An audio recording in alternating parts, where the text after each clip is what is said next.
Welcome to Money Convos, where we discuss personal finance and investment tips. We're committed to helping people create wealth and achieve financial freedom. Follow us on Twitter, Instagram, Clubhouse, and Facebook, and subscribe to our YouTube and podcast. Alright then, let's head into today's conversation.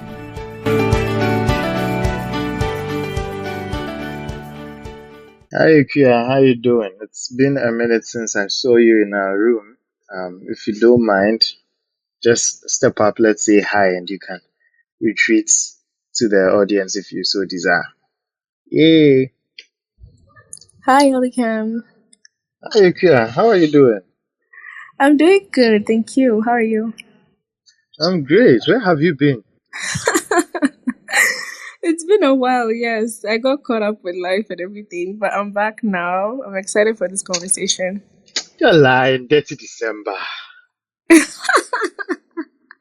Come Oh, on. no. I've been at home with Okay. COVID and everything, but I'm well now. Oh, Yeah. wow. So sorry. So sorry. Thank you. Okay. All right. So you said you were excited for this conversation. I'm curious, did you see any of our announcements on WhatsApp or on Twitter? No, I did not. Okay. Yeah. Great. At least you know where to find us on a Thursday, so I'm glad. Yes. I just saw a Clubhouse notification and decided to join. Okay. Great. Nice to have you here. I'm glad to be here. Hi David, how you doing? Hello, Elikam. Hello, Kia, Prince, Barbara. I am doing well. It's a little cold, but I'm good. Okay, that's great. David, I'm curious. In the last 2 years, have you gotten COVID at all? Nope. Wow.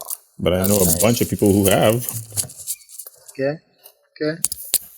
That's nice because I don't know, it just hits me because Ikea mentioned it, and I hear it with the cold weather comes even worse, more likelihood of catching it. So Yeah. just got me thinking. Interesting. Okay. Over in our parts of the world, I think now they're going to more frequent testing. My kids got sent home with was it antigen, whatever tests. So they're supposed to test on Sunday before they come to school on Monday. And I'm supposed to upload the results to their school's portal so they know that the kids tested negative before I can bring them to school on Monday. Otherwise, they have to stay home and do virtual learning. And it looks like they're going to be testing twice a week till God knows when. Wow. Interesting. Ikea, is it the same on your end? I'm honestly not sure because I don't have kids. But in school, you are required to have vaccination, proof of vaccination, and everywhere else you go, basically. Oh, yeah. Yeah. Even restaurants now, you have to show proof of vaccinations. Oh, yes. And Biden says he's either passed the law or said that all the insurance companies should cover every single person getting, I think, 2 or something tests a week. So we are going to be testing like crazy going forward. So we shall see how it goes. Wow. You can even request free test kits through the mail if you want, for those that don't have insurance. Interesting. Ikea, have you got your free test kits? No, I haven't, but I'm going to get tested today again to make Okay. sure that I don't have it anymore before I start going out again. Okay. Interesting. Yeah. You guys are really living hard. Meanwhile, Kofi and Amma down here are walking around freely. No mask. Charlie. For what? It's hard though. Anyway. Prince, how you doing? Elikam, I'm doing great. Yourself? I'm good. Awesome. Hi, Papa, Inukia, Jenny. I hope all of you are good. Yes, sir. Yes, I am. Awesome. I am. Okay. Elikem, your drink is still available. Make time and come for it. Wakasem, I think I'll be coming to town for a meeting tomorrow. I'll call you and then find out. Okay, then I'll bring it to work tomorrow. Please do. All right. Okay. Okay. So, welcome, Jennifer. How's your week going? I know how your week is going, but I don't think everyone else knows how your week is going. Hi, Edikem. Hello, everybody. My week is going on well. Yeah, I think so. I think it's going on okay. I hope everybody's own is also as nice. The way Prince was sounding very lively, I think he's really happy that today is Thursday and tomorrow is Friday. I am too. In fact, That's I your won't mind share. you. I won't mind you. Okay. All right. So today we are having a conversation on real estate investments. We are following in the trend of looking at certain types of investments this year. We started off with cryptocurrencies and we continued last week with considering dollar investments in the context of someone in Ghana who is looking at hedging the risk of losing value because the CD will be depreciating. So that's a conversation that if you are thinking about, I suggest you go and listen to the replay. The replays are readily available on Clubhouse. So if you have missed anyone and you want to go back, check out the speakers' profiles and scroll down. You see the rooms we've been in or the Clubhouse profile. You would see the replays down there in the um, on the profile page. So just before you slide right to members, so you just go back and listen. And what I love about that feature is you can play it at faster speed and even skip speakers. So I just be skipping myself and listen to other people's voices.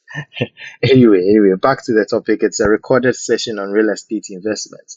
We would be having Dansoa Adote, a real estate professional, coming to engage with us, and I have a tall list of questions for her. Mimi was like, "Hey, is this a project? Is this a school project?" I was like, "Sure."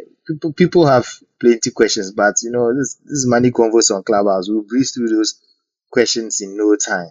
So I'm looking forward to her joining us soon. She mentioned that she'll be a few minutes late, so we will start the conversation without her. And when she joins in, we'll put her in the hot seat. So Mimi, how you doing? Welcome to the conversation. And if you also want to give an intro to the topic. Hi Mimi, if you are speaking, you are muted. Okay, all right. While we wait for Mimi to speak up, let's talk a little about real estate. How many of us here has done anything related to real estate investing? I mean, have you put money towards investing in real estate? Anyone here? I have a very good hunch that Prince has invested in real estate. So, anyone? Okay, Jennifer, I see your mic flashing. Yeah, go ahead. I want to clarify, is it like putting money towards owning the real estate property, or let's say an investment that has a real estate backing, like an underlying of a real estate? Okay, I didn't get the first part. Can you come again? So is it, let's say, putting money towards having a brick and mortar like a house, building a house or something, or we are talking about real estate investments as the real estate being the underlying and you are buying a financial asset on the real estate? Which one are we talking about? Okay. Okay. So real estate investing can be very broad, and the expert will come in and we can ask her to clarify what is real estate investing and what isn't. The first scenario of perhaps saving money in a mutual fund or in treasury bills until you have enough to go and buy land. Is that the first scenario you're talking about? Yes, and I'm just asking it on this question that you just asked us, if somebody Yeah. has real estate. So I just wanted to know which one that's, or any of them will do. Yeah, okay. So that I'm just clarifying what you were saying. So the first one, I wouldn't call that real estate investing because you are investing in a different investment, hoping that you would later get into real estate investing. But with the real estate investing, I'm talking about direct and indirect. Perhaps you bought a land or there's the HFC rates where you can indirectly buy into real estate investing. Perhaps there's a listed company that invests in real estate. So you bought shares into that company, or you bought a house, you bought an apartment, you bought a piece of land. Those are the more direct ones. So, yeah, something that has more linkage to actual property. So, Jennifer, does that help clarify? It does. Thank you. And I don't have some. Okay. Okay. They didn't leave you any Japadia. Sadly not. It's so sad. Oh. Ejabapa. Oh. Okay. All right. Let's see. Who next? Prince, how about you? Then we hear from David. But Aleke, when you talk about this, you want me to cry, eh? Oh. All right. So what happened Sorry. was we were left with some property, but Charlie, the family messed everything up. So it got to a point where we had to really take our minds off it and then focus on what we will achieve ourselves. So that is what it is, and I'm really working towards, owning some properties as well. So I'm actually investing towards that. Okay. Great. I can't imagine that kind of situation. And I encourage everyone, go back and listen to our conversation on insurance. That was the November series. So in case you are wondering what Prince was referring to about their memories. Yeah, land, I guess land is very often inherited, and then these properties, people run them aground. So I can just imagine. I have a funny story about my first real estate investment. But David, how about you? Do you have Yeah, so back in the day, I was involved, or I dabbled in it.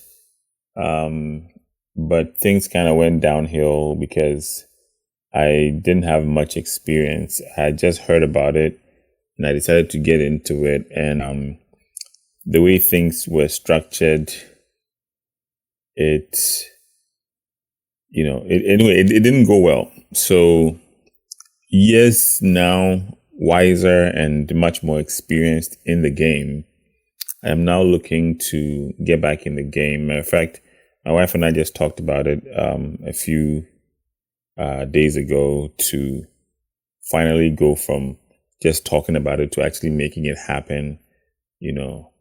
So we're due to have a conversation with the real estate agent this weekend to actually make plans to get it into motion. So I can't wait to get back in the game. This time around, I'm probably going to do it closer to me than previously, where I was doing it multiple states over. So every time there's an issue, I had to take time off, drive like 8 hours to go look at it and deal with people.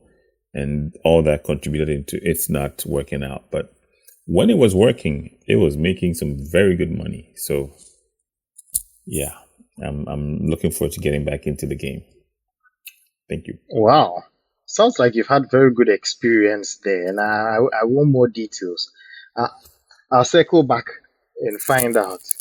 Try to get more details. Sure. So for me, my experience was when I was in university, I was pestering my father to buy me a car.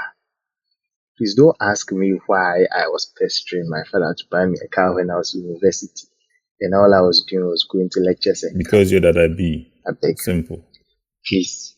It's those things that at every stage of your life, it's just something that's just, it's just some kind of pressure But anyway, my old man stood his ground. It's easy to stand your ground when you don't have money. I want to man. So he doesn't have money. Then one day I asked him again, and he was like, you know what?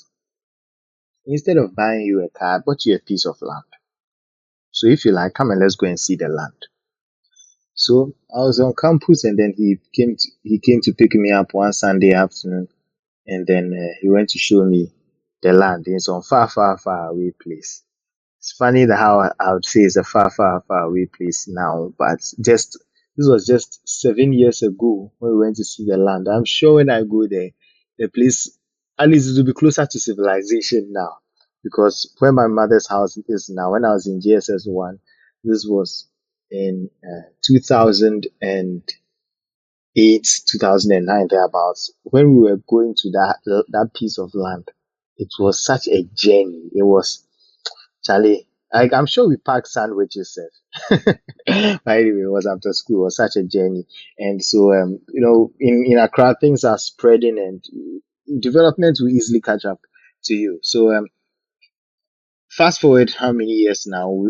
I talk to him about he's every now and then he's like, oh, won't you start putting up something? If I ask slightest thing about rent or accommodation or something, and he say, oh, are you sure you don't want to go and start something on that piece of land? I'm like, that place, I'm not going to put up my residential home there. No, no, no.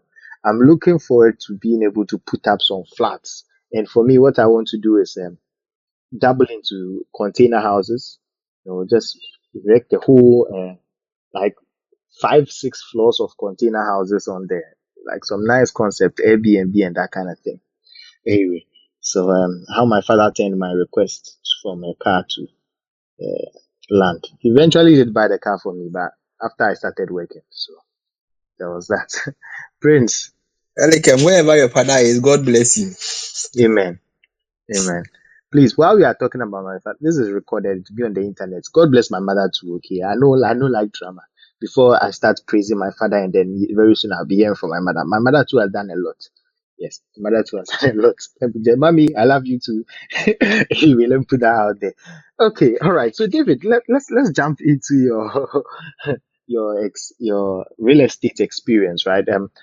What kind of real estate were you doing? Was it residential? Was it commercial? What was your intent? Were you flipping houses? Were you renting it out? And we'll be using some terms, so we'll just explain it to anyone who doesn't know. Please just send me a message or raise your hand if we use It any term you don't was understand. it was residential, and we're renting it out. So you buy the property. For the one that I had, it was a brand new construction. You buy the property in a very nice neighborhood, and then you get a management company, a real estate management company. So the management company is the one that would find you a tenant. They'll vet the tenant to make sure their credit is good and do all that background stuff and get the place prepped for the tenant to move in. They'll deal with like the day-to-day activities or wahala that comes with the property. They'll collect the rent for you, and then they send you they'll send it to you, of course, less their fee. So for a nominal fee, maybe 10% or whatever it is, they'll do all that stuff for you, so you don't have to worry about it. And your job is just to be sitting at home and collecting checks, paying your mortgage, and getting rich. As part of their fee, anytime the tenant moves out, they'll hire somebody to go in, do a deep cleaning of the place, prepare it again for whoever comes in next. And because their cut is a percentage of whatever the rent is, they have an incentive to charge the highest that they can get. Because if you do simple math, if it's higher, their cut is also higher. So yeah, we did that. The problem with mine was that because I didn't know any better at that point, it was me and a bunch of people, maybe 2 or 3 people. And instead of we structuring it such that I owned property A and B, because I had 2 of them at that time, and maybe Elikem owns property C, D, and E, we did it such that Elikem and I and anyone else, the 3 or 4 of us, owned all how many of our properties we had together. So I had ownership in 1, 2, 3, 4, 5 to whatever, even though amongst us we knew that property A and B are for me, C and D are for Elikem. My name was on all how many of them that we had.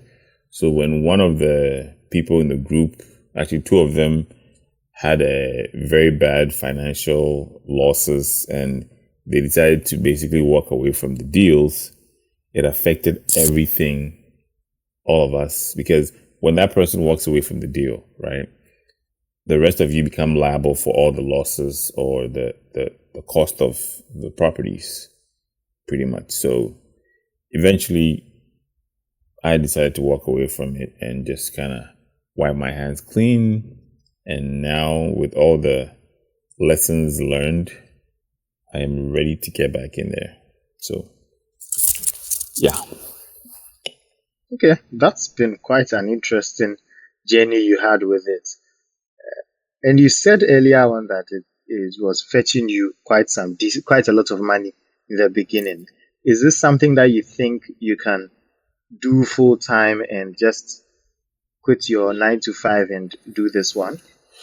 If you have enough properties, yes, easy. So, let's say you have 20 properties, which is very, very doable, right?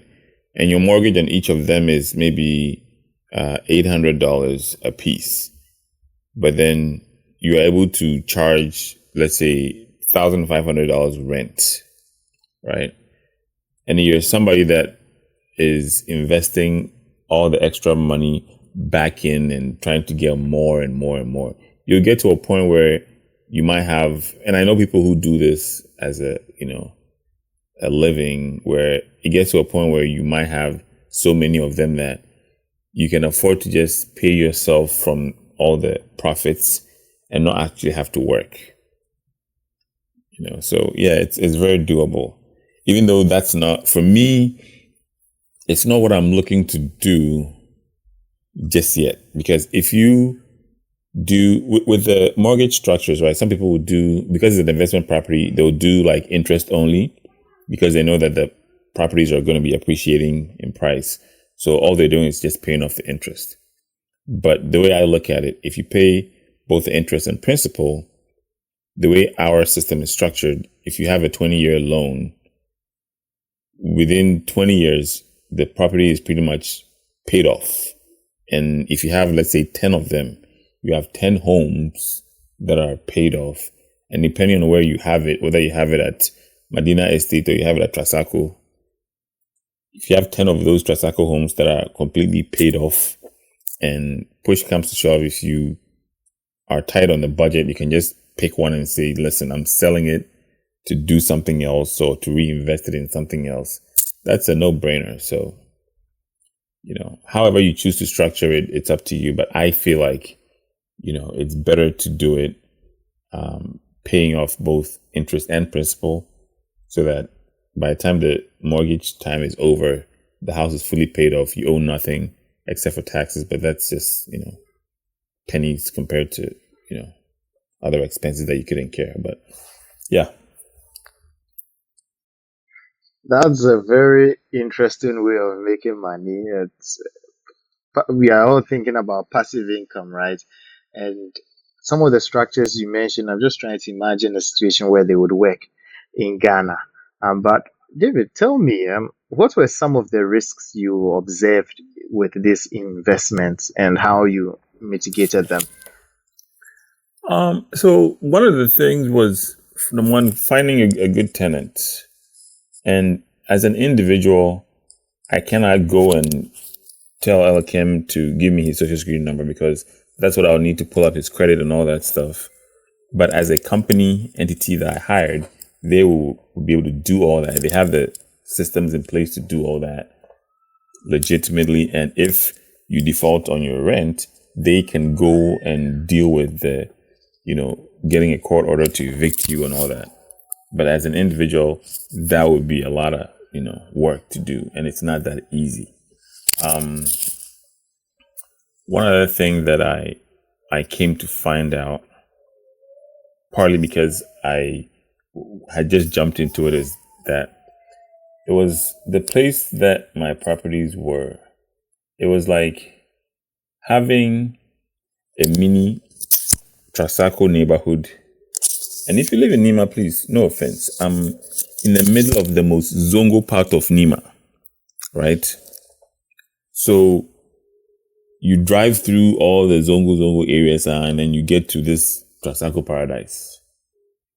So all the bad characters in the neighborhood kind of like, oh, yo, that tricycle area, that's where all the rich people are. So there was a little bit, one too many robberies, where the gangs and the hoodlums will go in there and try to like pick a house that they felt like maybe they didn't have an alarm system or the tenants weren't in at that time, and then they'll go in and do all kinds of stuff, So that was a problem.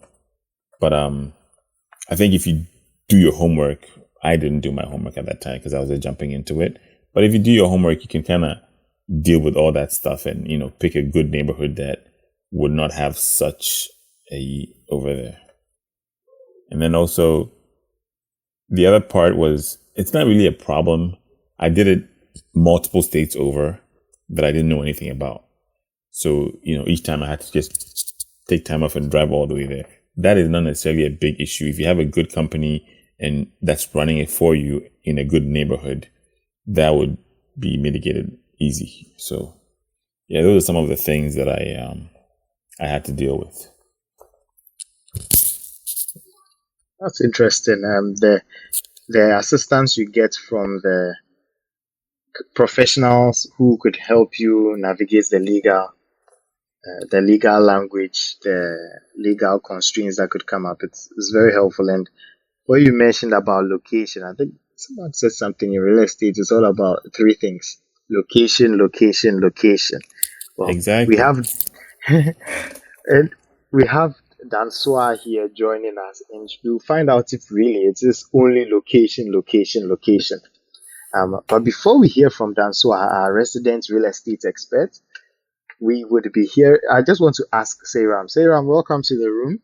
And I want to know if you've had any experience investing in real estate. No, hi, Elikem. Thank you very much. Not yet.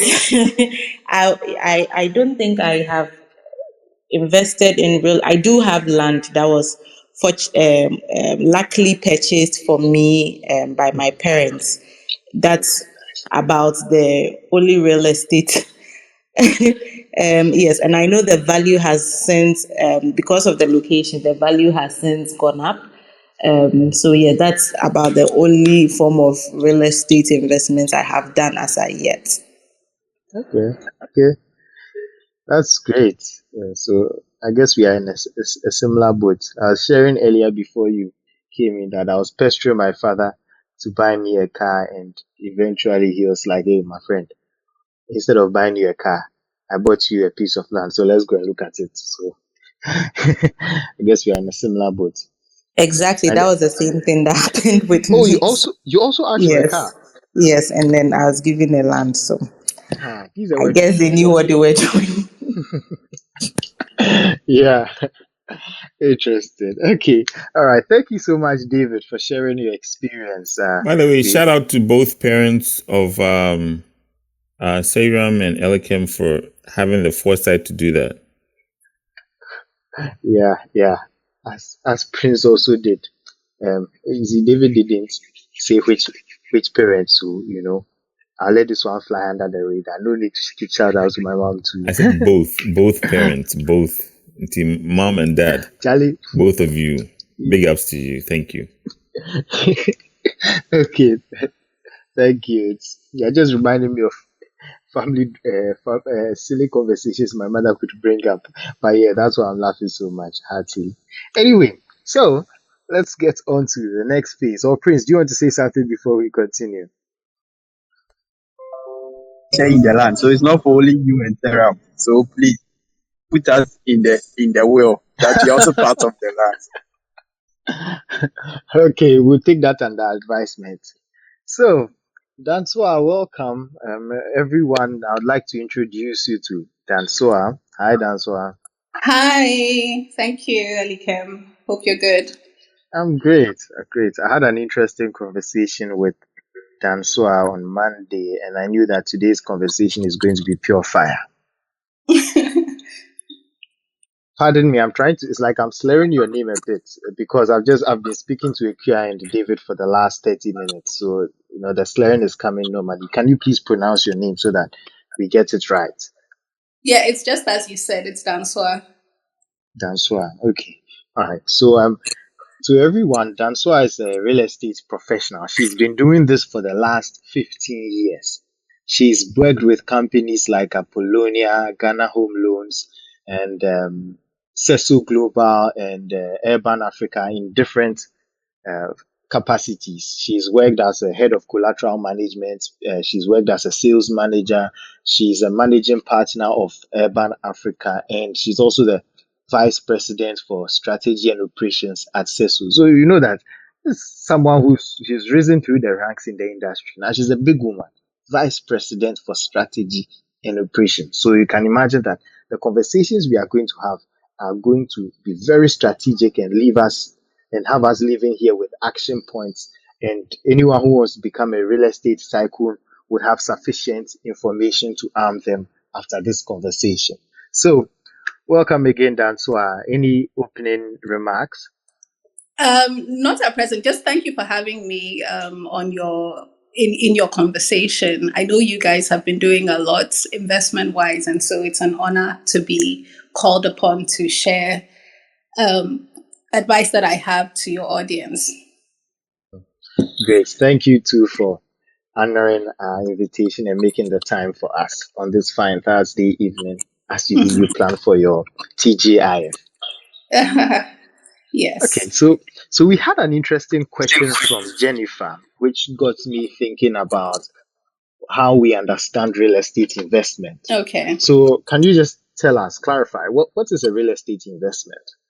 What is a real estate investment? Well, I think real estate is just the prefix to what it actually is, which is an investment. So an investment is something you put your money into with the objective of getting a return on the money. So if you're putting in 100 CDs, you're expecting 100 CDs plus anticipated interest. Real estate is the same thing, except that the object you're investing in is a property.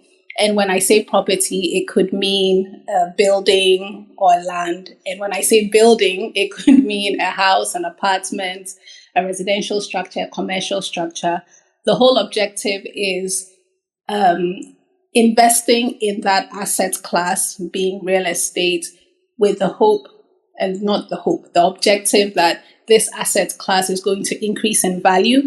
And you're either going to cash out with a lump sum, or it's going to earn you a recurring income while the asset remains. So generally, that's what real estate investing is, or a real estate investment does. Good definition. So you mentioned a few things that people could buy with the intention of getting a return on. So what are the different types of real estate investments?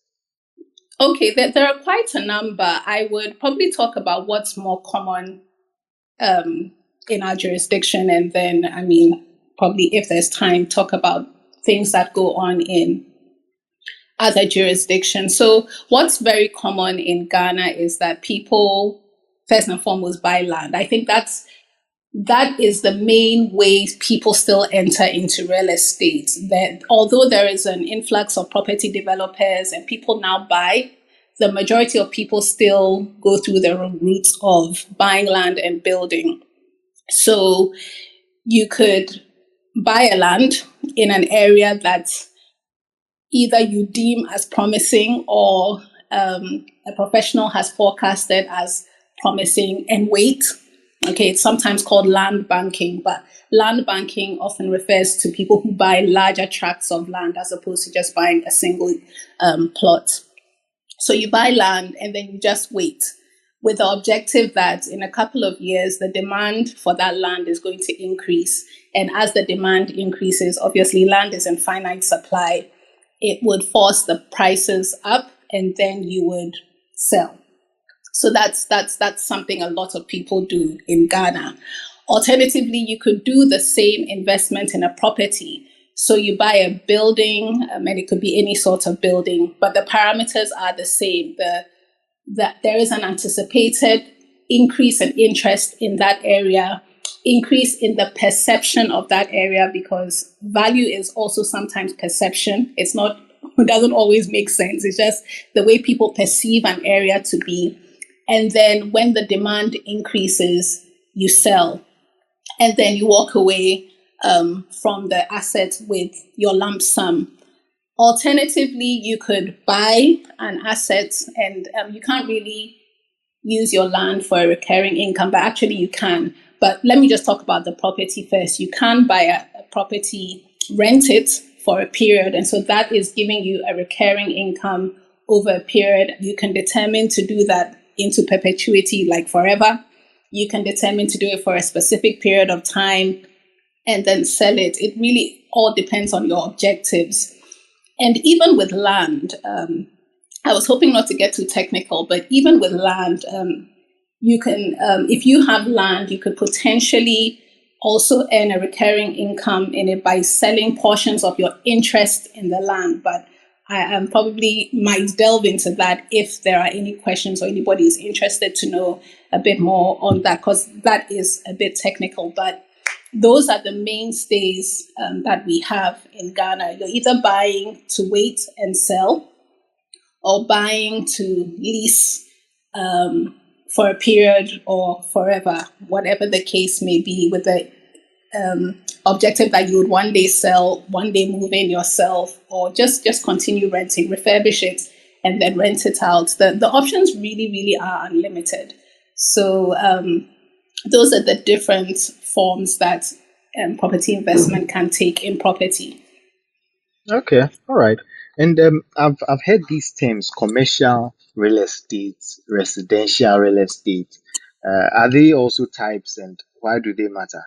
Okay, so when real estate has a classification, what it's pointing out to is the use. So, like if you did any real estate related course or anything related to planning, land has uses. And so if something is considered commercial, it means the primary use of the structure or the asset is for commercial purposes. So it could be an office, it could be shops, it could be a banking hall. There's commercial activity that goes on there. Whereas if something is classified as residential, I mean, the name speaks for itself. It's where people reside. And if something is industrial, it's where industrial activity takes place. And if something is considered recreational or leisure, again, as the name implies, you're referring to parks and gardens, beaches, and they also sometimes overlap into what is considered social. But social also refers to schools, hospitals, things that things that cater to amenities for a community. So when real estate is classified in these different categories, it's really just denoting the activity that the asset is being used for. So likewise, you could invest in a recreational use property. If you bought land and decided to turn it into a football field, that would be classified as a recreational or a social use. So that's just the meaning behind those classifications. It just refers to the activities that are taking place on the land or on the asset or within the asset. Okay, speaking of recreational use, now, you're going to touch some nerves. At this time, when people are thinking about football, Prince will start crying right now. You talk about recreational use of land. He's not going to buy land for Black Stars to come and lose matches on. Okay. Yeah, but but on the issue of recreation, having these AstroTurf football pitches are very lucrative. And so if you have land in an area where there are young men, youthful people who are looking to exert themselves in any physical capacity through football, it is quite a lucrative use. So we don't even need to think about stadia and the like. You can even just think about seven-a-side football field as a social. As for the Black Stars, they've broken our hearts already, so we won't talk too much about them today. I when I was in university, I once gave my assemblyman a proposal to let us turn a barren land into an astroturf. You know how these things go. It didn't pan Yeah. out.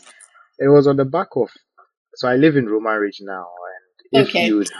If you had been in Roman Ridge 10 years ago, 22, yeah, 10 years ago, versus now, you realize that we had a park, we call the Salt Park, gone. Okay. It's like there are huge buildings there now, and Mm. the place where we play football now, cry is should I call it? It's an empty land, someone's empty land that Yeah. they are just waiting, probably waiting to develop it. They've been warning us, writing signs, don't enter, don't enter. But that's where we will go and play the football. That's where we like Yeah. it. Anyway, so but we'll be able to go all the way to Jowulu to go and play football. So that's fine. Okay. Okay. Is it near the Yeah. specialized place? I know that Yes. place. Yes, Mm. there's one over there, and there's another one in the other Jowulu school, little up the hill a Okay. bit. Yeah. Yeah. Okay. Okay. It's Interesting. yeah. Okay. So we've identified the various types, the commercial, residential. I'm curious, what are the benefits of having real estate investments? That's probably something. I think it's a cliche. Everyone thinks, oh yeah, real estate is good, but someone people always need somewhere to stay, right? But could you tell us? You are the experts. Let's not assume. You tell us what's the benefits. All right. So, I mean, the benefit lies in having the right assets. There is always the assumption that there are people who need houses, and so any sort of real estate is an asset. But I have come to realize that that is not true. So the benefits lie in getting it right from the point of purchase. Okay. And I think I outlined the purchase. It's an asset, and it's a potentially very valuable asset, not because of just the capacity to earn you income, whether it's a recurring income or a lump sum if you decide to sell it. It's an asset that can be passed on from one generation to another. And so if you are looking at building wealth, like generational wealth that you want to pass on, for wealth to transcend you, majority of people worldwide invest in real estate. And so I would say that that is probably the overarching benefit, besides it giving you a place to stay, giving you short-term funds. And when I say short-term, what I mean is just within your lifetime. It's actually something that is transferable, and likewise, all the income that it generates as well. And even in your lifetime, it's also an asset that can be used to, get more money for yourself. Since you are talking about Roman Ridge, let me give you an example of what I mean by that. What my last point. When I was working at Ghana Home Loans, I've seen a myriad of properties, applications, who buys. But one thing I observed about people who came for mortgages who had properties in the cantonments and the Roman Ridge, the historical locations, you would realize that you have like a 32-year-old and they are coming for a loan of about $200,000. And I mean, that's a significant amount because the repayment is in excess of $4,000 a month. So you must be, earning a pretty penny to be able to cater to such a mortgage repayment. Yeah, I know you're And not supposed to disclose, but yeah, Sarah was that person. But it's okay, you can go. Yeah, so I was always curious as to how such a young person could, come into such money or be earning enough money to apply for such a loan. And you would realize that it's a generational property. So the transaction is always structured as assuming, Elikem, you are my father and I'm your daughter. So father is, quote unquote, selling the property to the daughter. And this raises money for the family to go into business, to fund education, usually overseas and whatnot. And it just showed me that when you get the right property, and not every property is the right property, but when you get the right property, I mean, maybe it may not fully transpire in your lifetime, maybe, but your offspring and your descendants would benefit from that in the long term.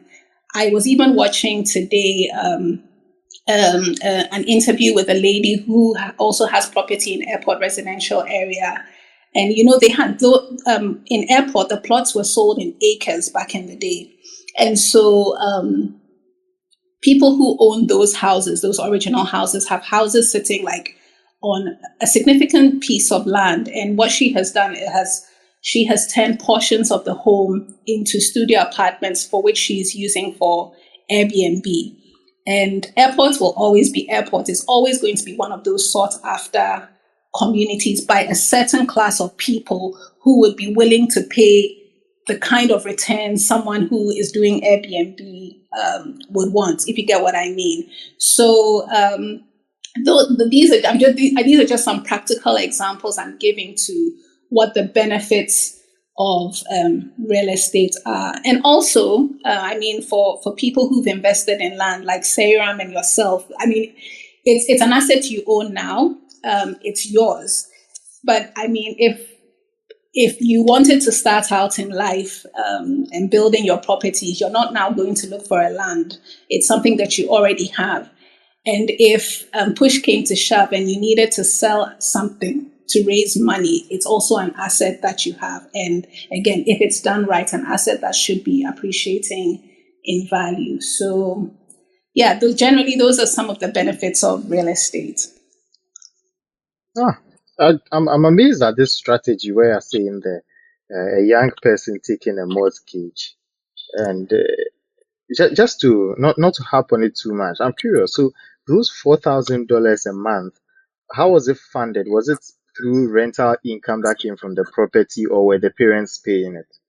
So I've seen like several of these transactions. This particular one that I was referring to, they're entrepreneurs. So it's a family business. So the family business is able to pay that amount, right?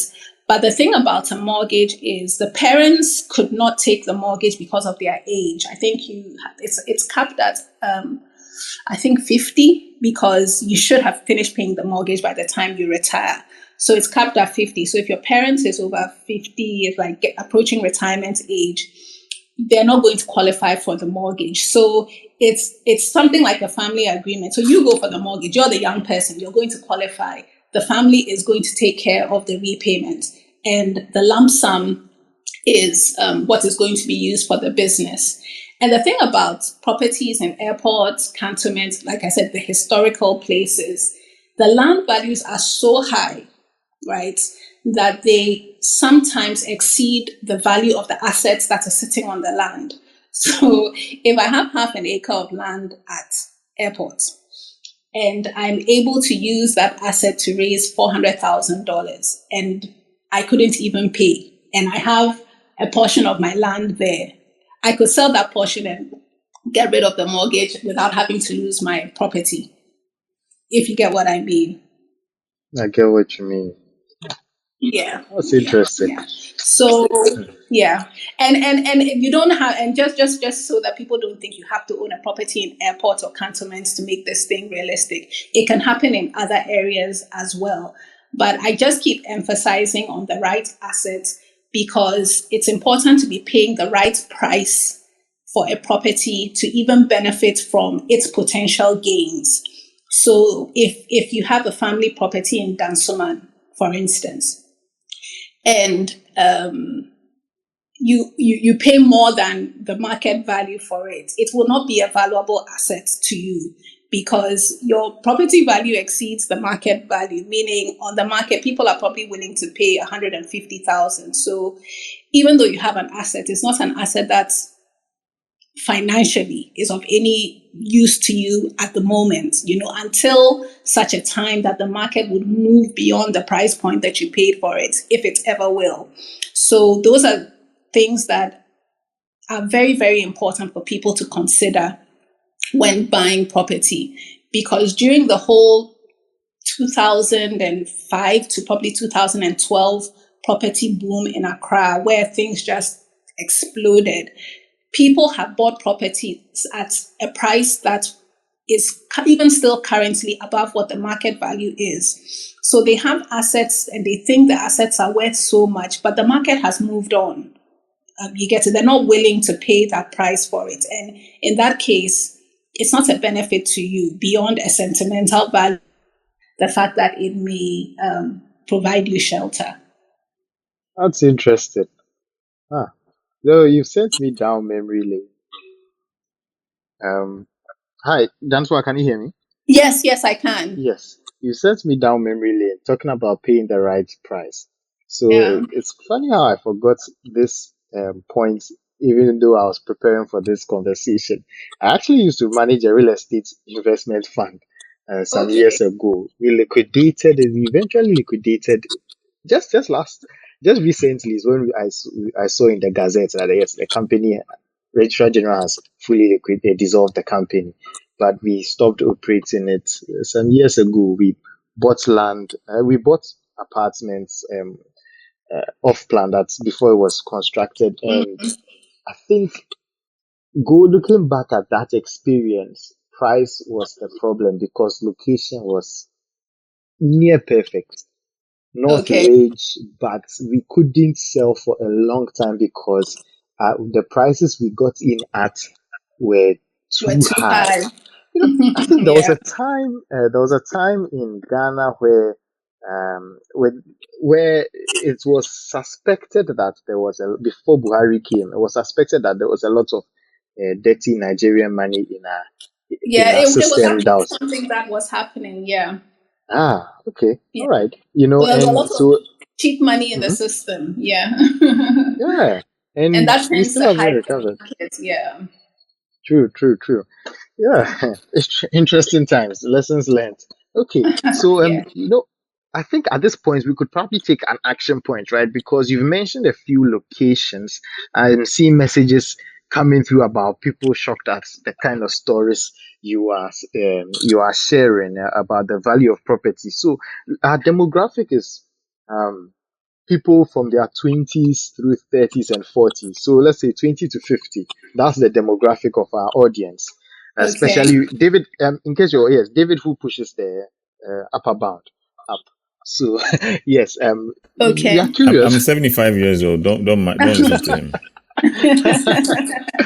Yeah. So I'm curious, what kind of locations should we be thinking about? And you work in the banking sector too, so you can have a sense of our earning capacities, and so you could tell us where we should start looking. Okay. So, Elikem, I tend to stray away from mentioning specific areas um, because property ownership, or even as an investment for an investment purpose, so it's not even going to be the owner technically who's going to be living in it. Uh, it really depends on the target market. Okay. And for someone who's looking to invest, you need to look at the sum. But don't worry, I will mention a few locations just so that it's not like I'm leaving you hanging, right? All right. But but you really need to understand the market because there are so many shocks in the market by investors because they just go on and like Ghanaians, we tend to just do what everybody is doing without really understanding why or how. So when I joined, we were talking about location, location, location. And true, real estate fundamentally is about location, but it's not about location in the sense that one location is better. It's just that some locations work for some people and other locations work for other people. So on our call on Monday, I stated that if I told someone to invest in Kaswa, they'll be like, oh, Kaswa is far and this and that. And Kaswa has a bad reputation for being far. And I'm like, far from what? I mean, it's close to somebody, you know? So Kaswa as a market has a viable spot that if an investor figured it out, you can invest in Kaswa and walk away with a lucrative return. Likewise, airport has a market. East Legon has a market. And I tend to think that even the more sophisticated, I wouldn't call it the more sophisticated markets, but the markets that attract the higher income earners are a bit more volatile. Are a bit more volatile because they have certain taste preferences that if you don't meet, you're cancelled. right? So what I would say to anybody looking to invest, right, is consider the amount that you have. You may not have enough money to buy a property now, especially if you're in your 20s. I mean, we've all been there, right? You may not. So when I say property, I mean like a structure, but you can buy land, right? And you need to, I can't even say you need to anticipate, just try and get professional advice and understand where the market is going and what people are buying. So let's assume one area that's coming up in recent times is Abukobi, right? Another area, these are the areas that I'm dropping. Another area that's coming up. Oh yeah, that's my that's my area. Yeah, ABK. But I thought you lived in Ridge, or that's where your Yeah, plot I is. live there now. I used to live at Abukobi. Roman Ridge. Yeah, Okay, I used to yeah. live at Abukobi. Then the traffic was too much, so you know what? One weekend I just packed up and left. I understand that. He I has used to homes live in at all these Oyarifa. places. Don't mind him. He has multiple homes in Accra. So I see. when you're I talking about see. the bees like this, you should know. I should. Thank you so much for Please, that clarity. please, it's not true. Thank you. Yeah. So, I mean, back to the point. So, Abokobi is a burgeoning area, but you can't just invest in Abokobi and build anything in Abokobi with the assumption that everybody needs a building. So, whatever I build, people sell. Sorry, people buy, because Abokobi appeals to a certain demographic. And that demographic has a certain income level. And so whatever you are presenting to them as your option has to fit their demographic. So similarly, Oyarifa, I think Oyibi along that stretch, I mean, that's one of the fastest growing stretches, the Oyibi, Adenta Oyibi stretch, and then the Oyarifa stretch. Oyarifa more so because the road network is, the road is shorter and it's a highway. So these are some of the areas that are coming up, which I would consider. I mean, if you've been saving for a bit to invest in property, these are generally affordable, generally. What I always recommend to younger people too, so if you're in your 20s, you don't necessarily have to buy a full plot. And when I say full plot, I mean 100 by 70 or 100 by 80. If you don't have enough money, don't walk away from the purchase. Identify a friend who you trust. You don't even have to trust the person because you're getting two separate properties. And identify somebody who's also looking, but hopefully a trustworthy person. Yeah, right. Someone who is also looking, and approach the property owner, the landowner together, and then say you want to buy like the 100 by 80, but you want to split it. Because what you realize is that property prices increase with size. And if your investment is going to get you a higher return, you want to reduce as much of your capital outlay as possible. And then make sure that, like I said, your positioning is right, you're appealing to the right demographic. And when you appeal to them in that way, you can appeal to their sensibilities. And then they would be willing to pay a very decent price for it. So, I mean, these are some of the areas. Obviously, the Weja Kaswa stretch, I can't overlook that because it's one of the most populous. That means there are a lot of people there, which just also indicates that price is a key motivator as far as real estate is concerned. And then you have your more high-end locations. I probably wouldn't say East Legon because East Legon is probably all sold out now. So if you're going to buy something in East Legon, it's going to be a secondary purchase. So East Legon Hills, Chado, but you have to be very careful in an area like Chado and East Legon Hills because there's a lot of litigation in those areas. Yeah, I mean, these are just things that come off the top of my head. So you can either invest in the land, or if your objective is to have a property, to invest in a building there. But like I said, always make sure that you are paying the right price and not an overvalued price. Other than that, that can hurt your overall objective. Yeah. Okay. Thank you, Dansua. You mentioned a few places for us. So that's very helpful. We'll take a break from the planned questions and hear from two of our members from the audience. I think they have questions or comments. Okay. But just as a reminder, we are having a conversation on real estate investment. So if you just joined, that's what we are talking about, and especially in the context of Ghana, and hopefully, if there's sufficient time, we'll get around to talking about outside Ghana. So we've been hearing from Dan, so our resident real estate expert. Okay, so we'll take the first question from Kweku. Hi, Kweku. Please go ahead and ask your question. Hi, okay. Good evening to us all. Good Good evening. evening. Then so let me ask you. So assuming I have a land and I want a developer to develop a land for me, is it the case that maybe after he or after the developer developing the place, how I don't know how to put the question. How is the structure going to be? I have the land, but I don't have the investment or the You don't money. have the capital. Yes, to develop it. Okay. And I would want a developer to develop it, and let's say I get a place to live, and then the rest will be I don't know how those contracts are signed. So I want to, if you To could educate me, understand that. yes, Okay, thanks, Kweku. I think what you're talking about is called a joint venture, which has also become quite popular in Ghana over the years, especially in the prime areas that I talked about.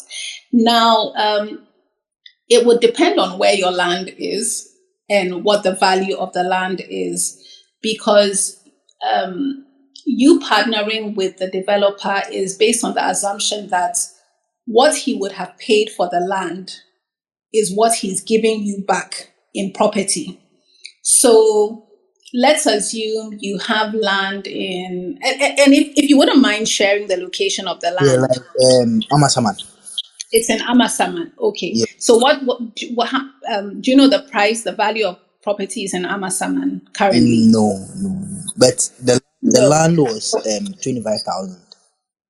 The land was 25,000. When did you buy it? I think 3 years ago. 3 years ago. Okay, so Yeah, let's just assume now it's 40,000, right? yeah, Let's just yeah, make that assumption. yeah. They've done the Popase I think Highway, it's not it's too now it's far off. 45,000 now. It's 45. Okay, Yeah. all right. It's 45,000. So if you wanted to partner with a developer and the expectation is that he is going to build one or build two and give you one, your property is valued at 45,000. He's only going to be taking half of it. So that's 25,000. So currently what you have is 25,000 equity in whatever it is that he's building, 22,500, 22,500 cedis in equity. Now, the question then would be, is that enough to build a house? Probably not. And so, even though that arrangement is something that is working in some locations, and they work in those locations because of the value of the lands in those locations, but unfortunately it may not at present be something that works in Amasaman because the value of the land itself is not enough to put up a structure. So that joint venture agreement wouldn't work in that regard. What would be possible though is, do you know how long you have on your lease? I think 99 years or so. I have to read it again. You have 99 years. Okay. So potentially what you could do is to say if there was a developer who was interested in Amasaman, and honestly, for a developer to be interested in Amasaman or any area, that developer must have identified a target market that is looking to that's looking to buy property in Amasaman. So it's not just hoping that when you build, someone will come and buy. You have to be satisfying a present need in the market. So what you could then do is say, you know what, come and build on my land, right? And rather than owning the property, because of the value of the assets, you could potentially be given the right to stay there for a period of time that would cover the value of the property, the value of the asset that you have given him or given him permission to use. Does that make sense? Yes. Yes.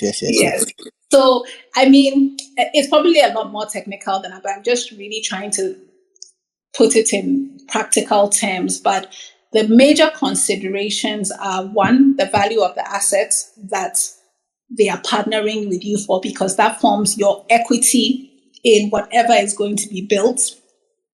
And that value we know is determined by the location. And when I say location being what demand have people put on that property, or that, how do people perceive that location and be willing to pay for it? And then what is he going to build?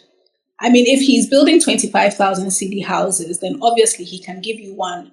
But if he's going to build houses that are even 200,000 CDs, your equity contribution is 25%.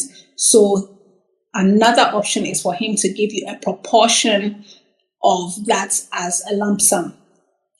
And if you own land, you can always structure it such that you don't give your entire lease away. So rather than giving away your whole lease, you can structure it such that maybe you're giving him a 15-year lease, a 10-year lease, and the person you have partnered with would have to renew that lease at every milestone, which is also income to you. So that's what I would say for now, Kweku. Oh, okay. Thank you very much. I think it really helped me a lot.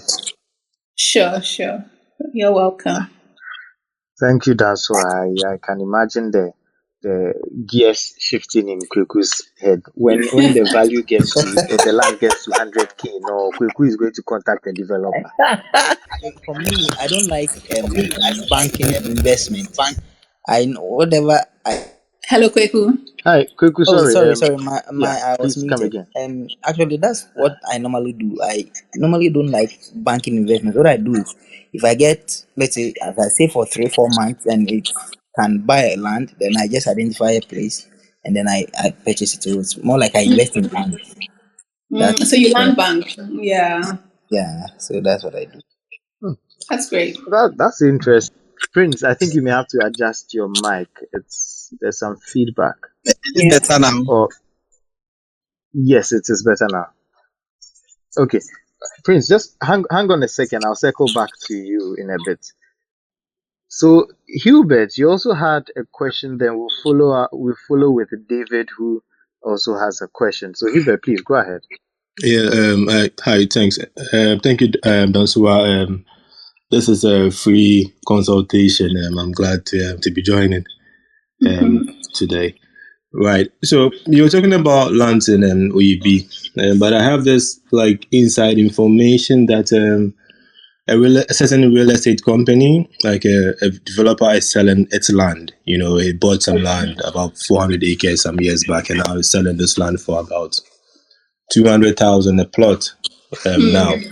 And then there's been a relationship between this, the real estate developer selling this land and the value of land in the neighborhood at this time. Do you think it is right, the correlation between the real estate, the increase in price for the real estate company, and then corresponding increase in price for the value of land in the neighborhood? Wow. Very specific questions. Very specific. Very specific. Well, what I would say is, if this is something that you are considering, right, and especially considering as an investment, not to live there, because living in a place has a different utility than investing in a place. So if this is a place you're looking to invest in, you need to understand the demographics of the larger area. Because I mean, the developer may have a significant portion of land, but obviously it's not in the whole of OEB. So there are other market benchmarks that you can reference.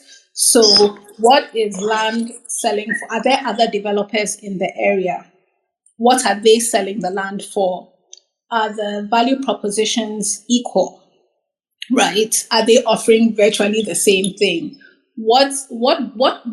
Technically, what is going into this 200,000 CDs, right? Because 200,000 CDs is about $30,000.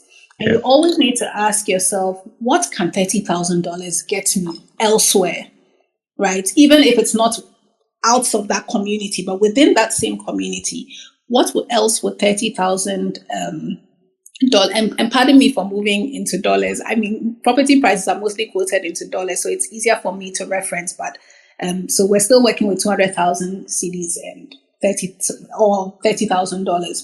So you need to ask yourself, because one thing again about the property market in Ghana is that a lot of time, not even a lot of time, I'll say all the time, it isn't demand driven.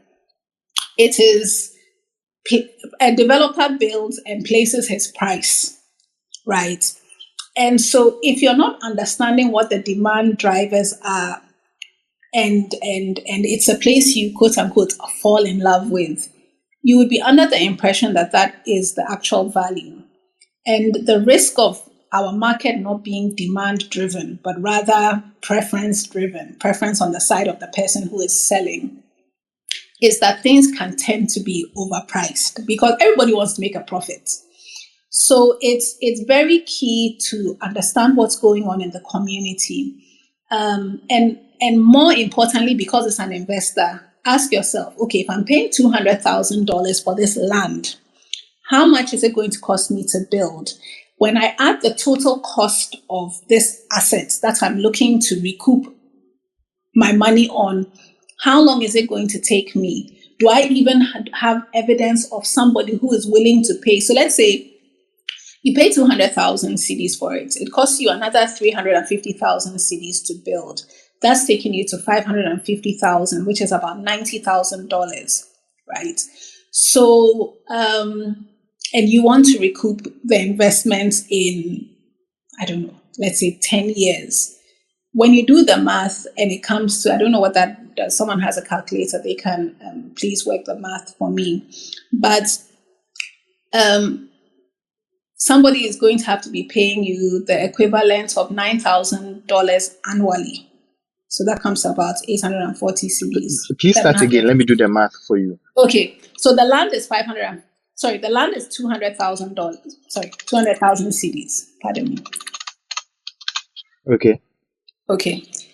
It's going to cost you, and I'm being very, very conservative, 350,000 CDs to build. So it's 550,000. Okay. All right. You want to recoup your investment in the next 10 years. And talking to most Ghanaians, they will even tell you it's too long. But let's just say 10 years. Okay. So how much would the person have to be paying a month? A month. Okay. Assuming you were going to rent it out. That would be 4,583 CDs a month. Okay. This is straight, not considering time value. This is not considering anything. Yeah. And I can tell you right off the bat that nobody's going to pay that for OEB. And the 350,000 is an extremely conservative figure. So nobody is going to pay that in OEB for now as a rental, right? Because you can get things much closer to town for even less. But it's not to say that someone might not buy your 550,000 for 650,000 if they really wanted to.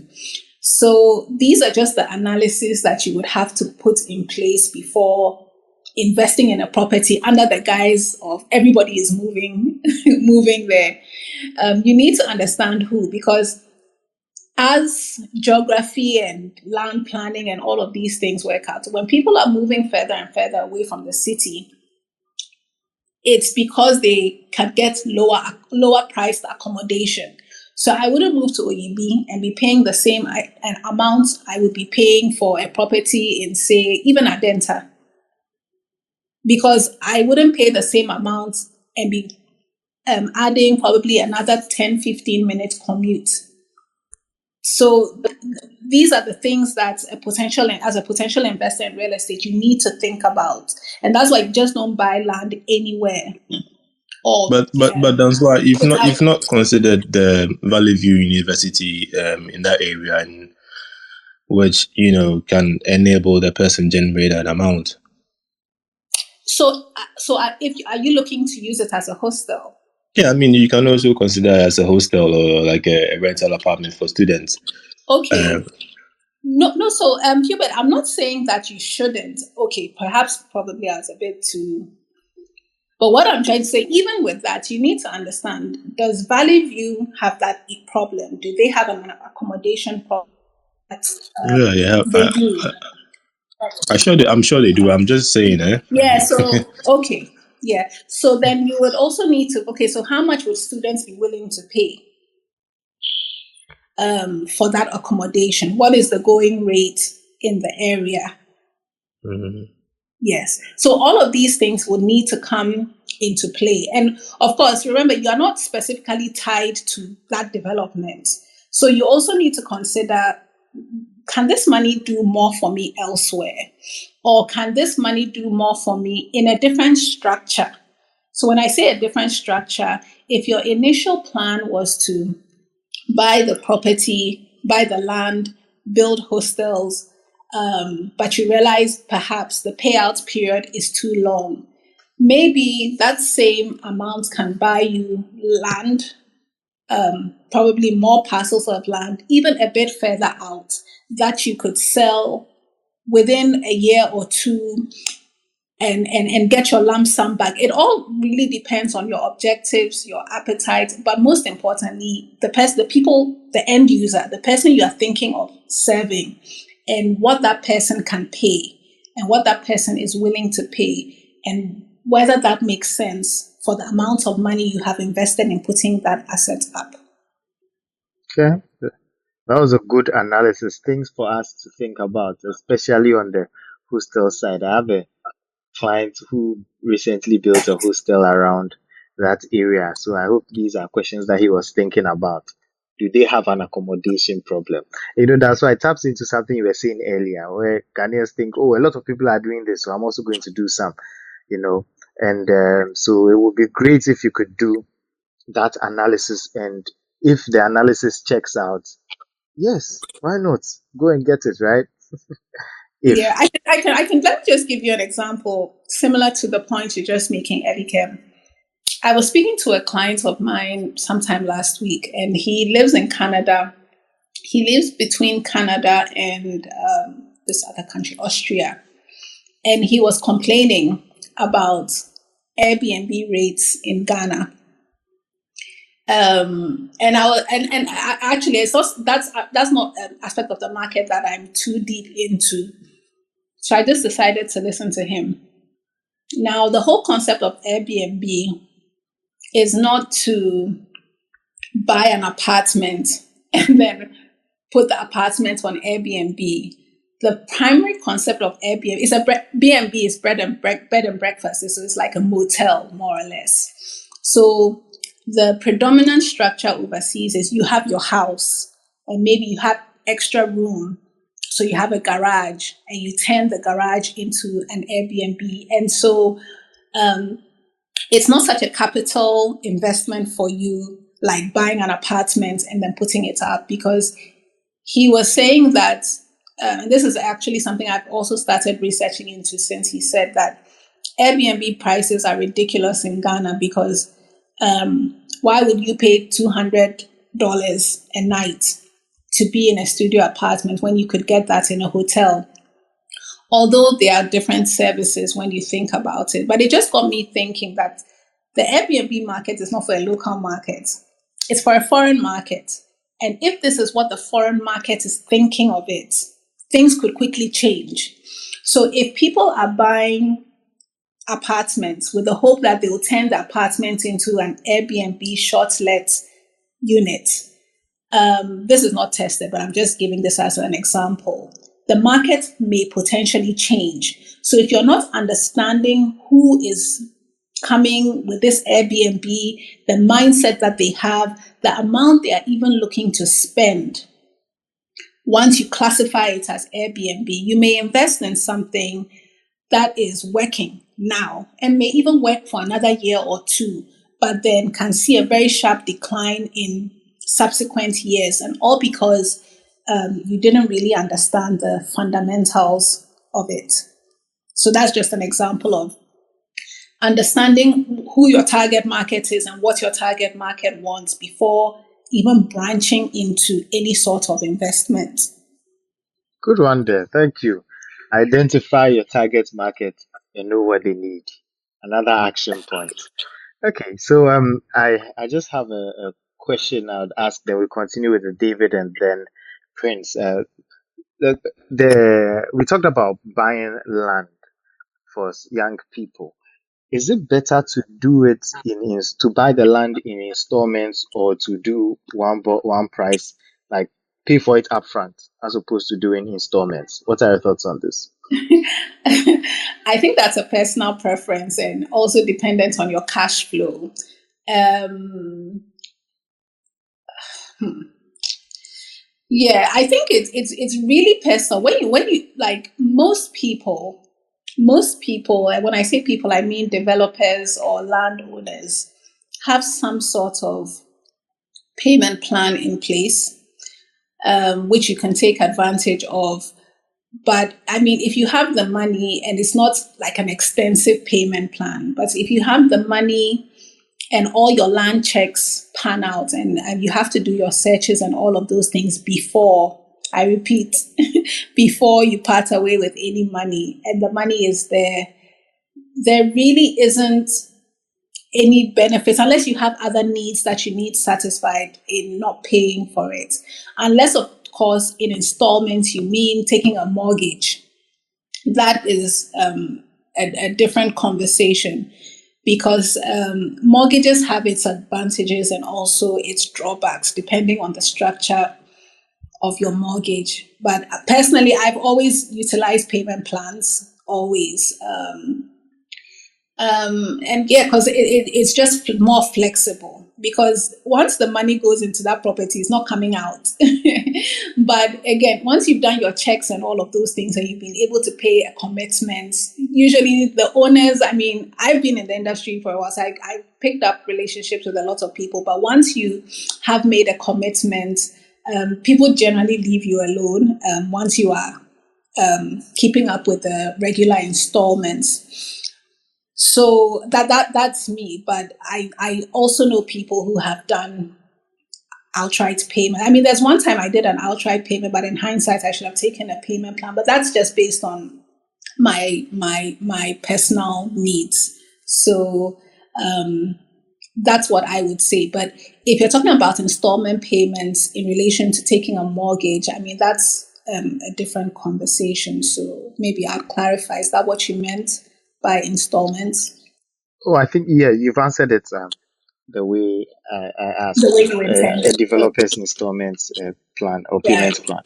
Yeah. Okay, so Prince, you had a question for Dansoa. Please go ahead. No, sorry, sorry, Prince. Sorry, I mean David. David first. Yes, David. Please, you had a question. Let's hear from you. Then hear from Prince.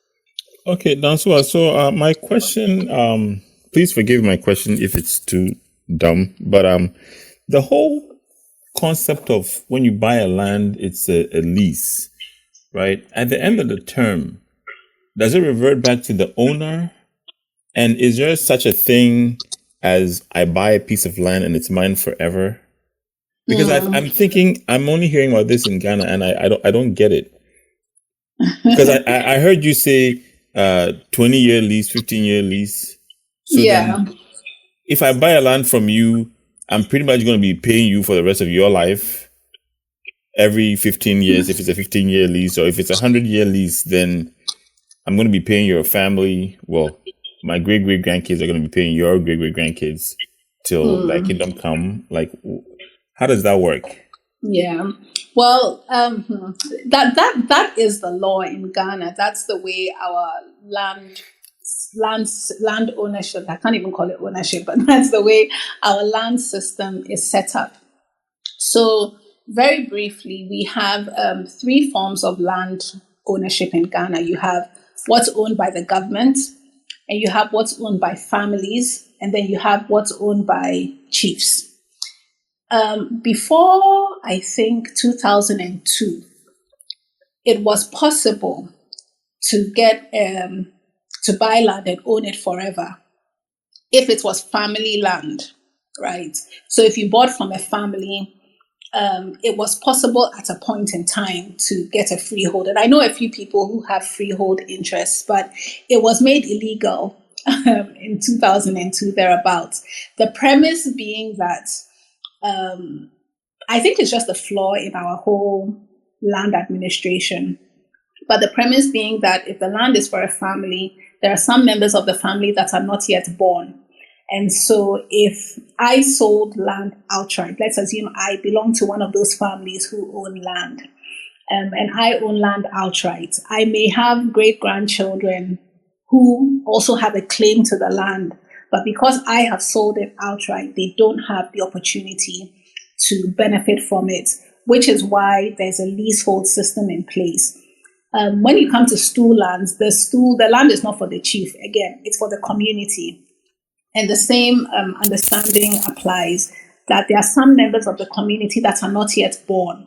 So it would be unfair for present-day community dwellers to sell all the land so that future dwellers have nothing.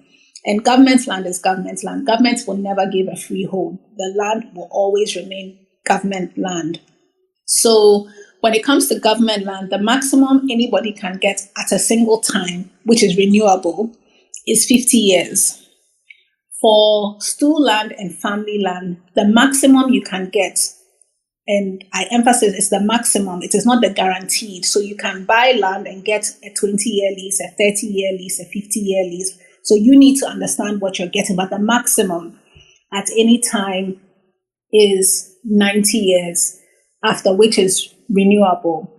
And the renewal, honestly, for the ones that I have seen in my lifetime, which is only, I think, 2, right? It's not like buying the land over again. It's just like paying a token for the continued use of the land. So, but if you don't renew, the land does revert back to the landowners on the premise of the information I gave earlier, that the land is for the community. And so if the individual who has bought an interest in the community is not renewing his right to enjoy that interest, it comes back to the community. So that's generally why it is so. I think it's something that I don't know whether we inherited, because I know the UK has a similar land administration structure. So I don't know whether it is something that we inherited and have modified it to suit our traditional context. But as it stands, you cannot own property outright in Ghana. It's always under a lease term. So the whole renewal thing is assuming my great-great-grandkids can locate your great-great-grandkids and pay them a renewal fee. Wow. Yes. So yes. You don't have to answer this question, but so I'm thinking to myself, 20 years ago, the land at Trasaco, you couldn't even give it away for free. So I buy that land and it is what it is today. And I'm sure it's worth millions of dollars per plot. And then now I bought it from your great grandfather. And now you are standing here telling me Trasaco is worth millions. So now you expect me to pay you, I don't know how many ever millions of dollars just to renew it. That seems like not too fair. But anyway. Yeah, it doesn't. Thank you for your answers. I do get you, but it doesn't really work like that. Usually, the renewal, again, it's probably definitely something that's inherited, because a lot of people don't read through their land documentation.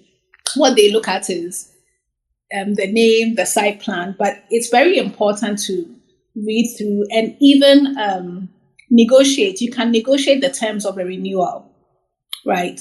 And so I can give you an example. I can give you 2 examples, for instance. Lakeside Estates, when I was working with Ghana Home Loans, Lakeside Estates had an outstanding lease of 23 years. So Lakeside, the company, got their land from Lungwa Stool, but bought the land so many years ago that they had only 23 years left at that time. I think 23 or 32, I may be mixing it up, but something like that.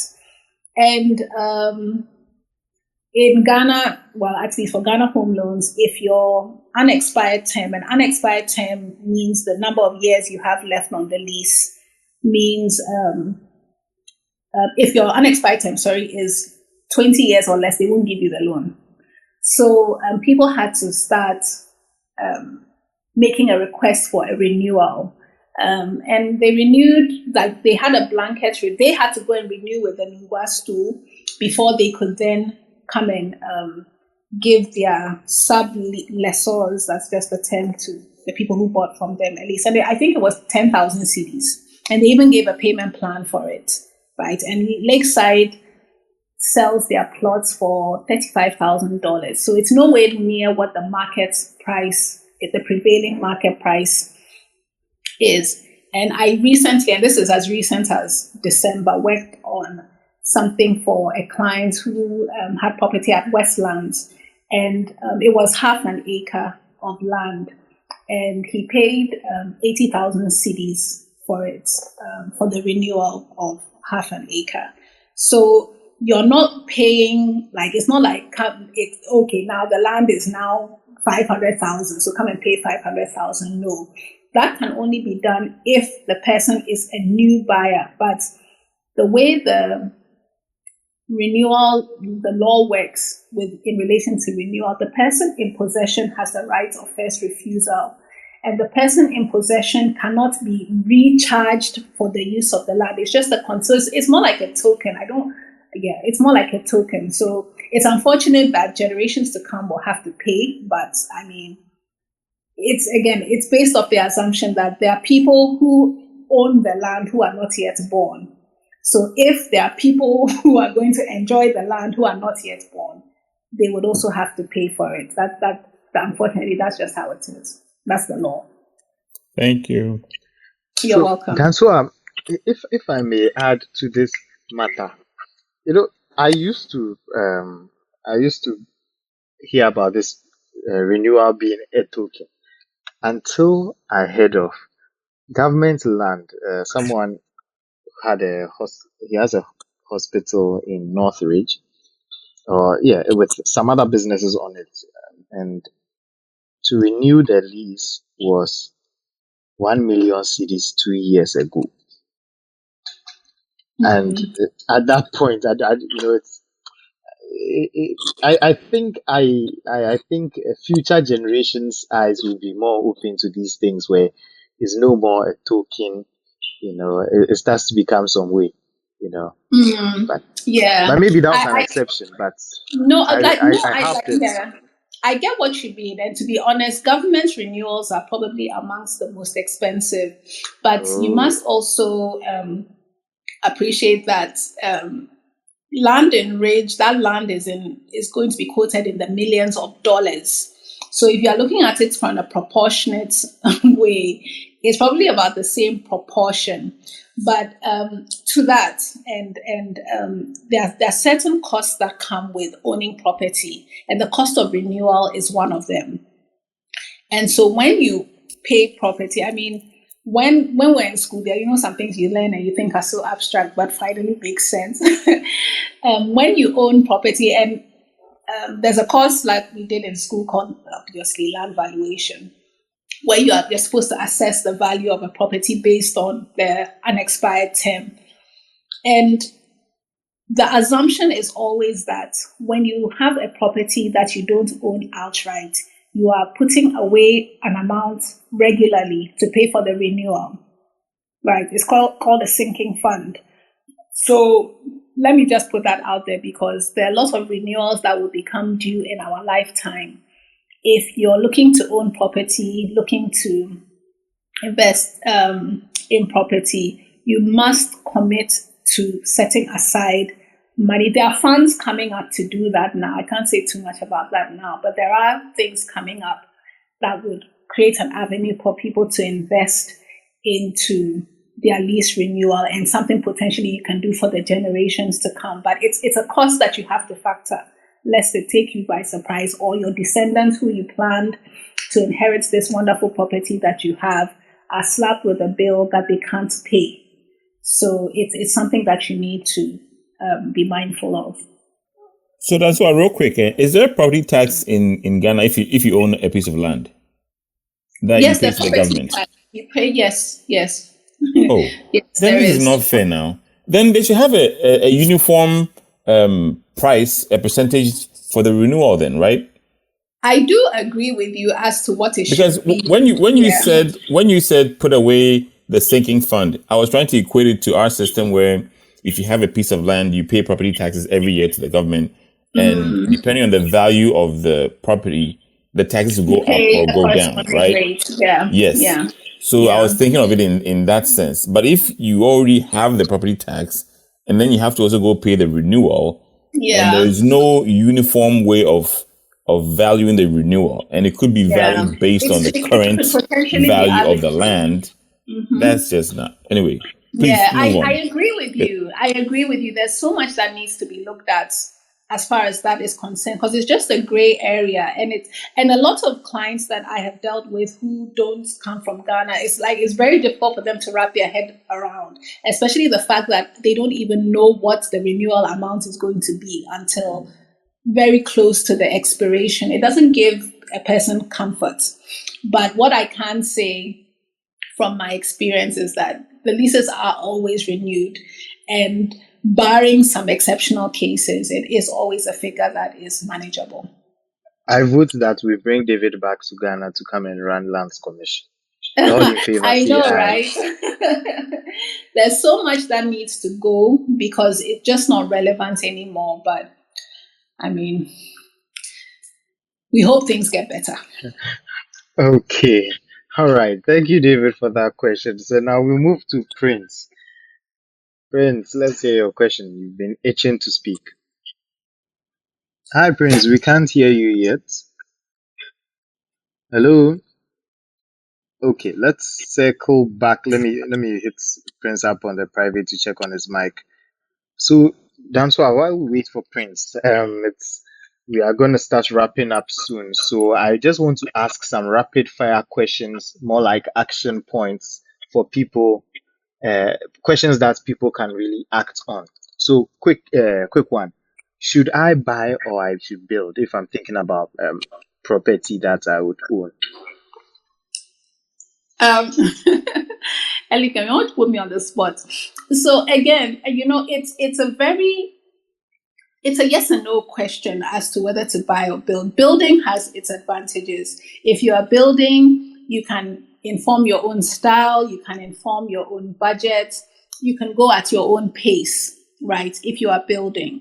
So if that is something that you are leaning towards, you don't want a homogeneous design, you probably don't want to take a mortgage, you want to take your time and build, probably you're paying for the construction through your salary. Building definitely works for you. And if you have a specific budget you are working with, give or take a few thousand cedis, you can work within that budget and literally can move into your house even if it's uncompleted once it's roofed. So those are the benefits of building. Buying also has its benefits. I mean, you don't have to deal with artisans and whatnot. The house is ready. If you need something to move in 2 months, obviously you're not going to be able to look for a property, do all the necessary searches, get your permit, build, and it's not possible. So you may want to buy. Also, if you want to be in specific areas, you may not have the opportunity to buy land and build in those areas. The only option would be to buy a completed property. So those are the things that you need to consider. As to the pricing of it, because I think a lot of people ask this thing based on which one is going to cost me more. It could go either way, right? You don't necessarily have to spend an arm and a leg on a property that you are buying, because some developers are actually flexible, and may give you the property in a semi-completed state at a reduced cost, right? So then you can go and take your time and do it, finish it up yourself. And you also need to consider the time and the effort that goes into monitoring a building project. You may have to subcontract a foreman and a contractor, and you want to hire professionals to build your house. You don't want to just rely on your uncle's referral mason and whatnot. He may be great and all of that, but it's also important to have professionals to come and make sure that the structure and all of those things are sound. Ventilation, sunlight, all of these things are important, especially if it's for investment property, because again, it's not for your utilities, for someone else's. And that other person is comparing your asset to other assets. And all these things cost you money. So it really depends on what you are leaning towards. And some people, prefer to build. Personally, I was somebody who was so over building. I just thought I could never be able to deal with artisans, right? I probably still can't. But having bought and lived in an estate and just understanding the configuration of the house and realizing that it wasn't necessarily the way I would do it, I am now more open to building because I want to inform the design myself so that it fits my lifestyle, my family's lifestyle. And so that's a very personal choice. And it would have to be a personal choice for everybody else. And probably you can rely on professional help if it comes to an issue of an affordability so that the professional can guide you as to what would be best for your finances that meets your objective. Okay, thank you, Danswa. But I'm curious. That's now you are more open to having a design that meets your needs. Are you also more open to the drama that you will get? I realized that you can outsource the drama. Ah, okay, okay. Outsource the drama. That's a good one. You Okay. can outsource it at a fee, yeah. Okay. All right. Speaking of outsourcing troubles to people at a fee, Prince, insurance expert, please go ahead. Hello, Elikem, can you hear me now? Yes, we can. Okay, so I wanted to say that even with the lease that Papa asked about, you can lease it and you'll be there. Then they'll just come and use a paint to write your building that you need to go and see so and so family. Where when you go, you have to pay. It has happened to us on our property for several times. You'll be there and somebody will come and use paint to write on the building that call this number and go and provide your land document or something like that. You go and then out of it, they are still demanding for money. So for Ghana, it's quite rare when you have you buy land, you lease a land in Ghana as well. So it's something that you should also take notice of. Trying to get it from the accredited people will also help very much. And then with regards to what Dansua was saying, the norm hasn't changed when it comes to anything that you want to do in life. There should definitely be some kind of demand that you really want to meet with supply. So it's the same when it comes to land. So though the places are quite numerous, but you should always do your analysis to know that there is a demand for the particular thing that you are going to do. And you definitely get the market. Using this as an example, there's a guy who invested in stores around Accra, Newtown. And you'll be amazed at how these properties are selling, these stores are selling, and the kind of money he's realizing out of the stores. He can forever not work. Every year get the money and invest the money, and then he will be better off. So in our quest of also getting involved in real estate, we should look at the need. If the need is there and you can meet the supply, definitely making money is inevitable. Thank you. Thank you, Prince. And I just wanted to touch the experience that you have of people coming to write on your walls. Yeah, it's really important to do your land searches. But the truth of the matter is, again, our land administration system probably isn't exactly where it should be. So sometimes families, especially family land and stool land, you wouldn't have this issue with government land. But family land and stool lands, families are always fighting over boundaries, over borders. Stools are sometimes doing the same thing. And so you could legitimately come and approach me, right? Maybe I belong to money convo family, right? And I'm the big sister. No extra charge. But let's say I'm not so honest, right? But I am the big sister. I belong to the family, right? And then I sell property to you. And then I go and sell that same property to Elikem. You know, you have done nothing wrong. I have just not been honest, you know. And our registration takes quite a bit of time. So sometimes these things are not realized until much later. Or you come and buy from me, and then let me say another family, maybe Seram's family, comes and says the borderline of our family land was shifted. You know, it's some of these like ridiculous things, and they take the whole thing to court. So the court rules, okay, Seram's family has won. What Seram's family will do, because my family has sold and taken the money, is that they will now come and put those things on the wall because they want some of the money to spend.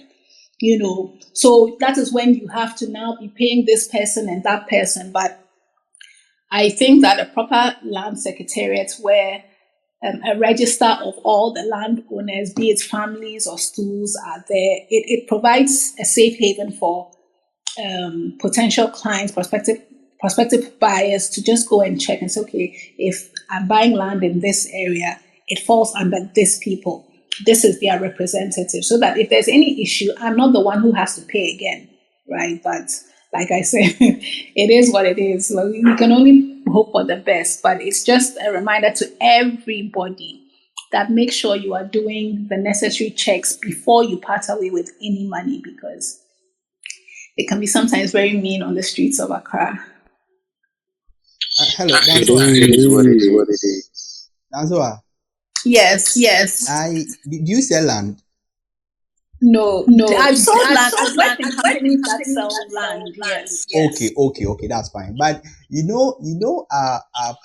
with the property rate tax that you were talking about, I don't see it working much in Ghana, because It does. Imagine where I live now. Our road is so bad that I don't think the government will be able to walk on the road to come and tell me that I can't take my property. And even when you come, I'll let my dog chase you, because I won't. Because Please of have the next infrastructure I next don't let have. your dog chase you. Yeah. Ghana is a So, Papa, you see, living in this country is all about God. I mean, if you don't take God serious, anything will work for you. That's just by the way. Yeah. Okay, so that's why. Thank you for answering those questions. Still back to the action points questions as we wrap up. I'm ready? Let's say I'm ready to get into real estate investments. I have money. I want to put something down. Assuming it is question, part A of the question. If it's land, where are the places I should go? Who should I go and speak to? And two, if it's property that I want to rent, you could just give examples of places or reputable institutions, or I could help you with the answer. I think for Chadu, there's an authority or there's a collective organization that Yes, helps for with that. Chadu, there's a trust. There's a trust that you have to deal with. That's if you want to go buy land from Chado. You don't just go to Chado with any agent and hope that your land, the land that they are going to show you. And remember, I talked about the perception that people have. Like, Chado is the hottest thing now. So everybody wants to live in Chado. Everybody lives. And when you have communities spring up like that, you have a lot of land guard issues. You have a lot of these family issues, because Chado, I believe, is family land. But there's a trust. Chado is administered by that trust. And so if you want to buy land legitimately in Chado, you have to go through that trust. Don't trust any agent unless he's the agent of someone who has already bought from the trust and has registered their title. I would not recommend. Yeah. So yeah, that's for Chado. Okay, and besides Chado? I mean, I had mentioned a few other places. I think I mentioned Apokobi, I mentioned Oyarifa, and the question remains that if you're why Chado, land in Chado, why do you want to buy land in Abokobi, right? So can I use myself as an example? Let me just use myself as an example. Or perhaps I think to focus the question more, I'm asking which organization or which company should I go and ask about land in any place that I want to buy? What I would say is this: I think that there are so many companies that are selling land now, and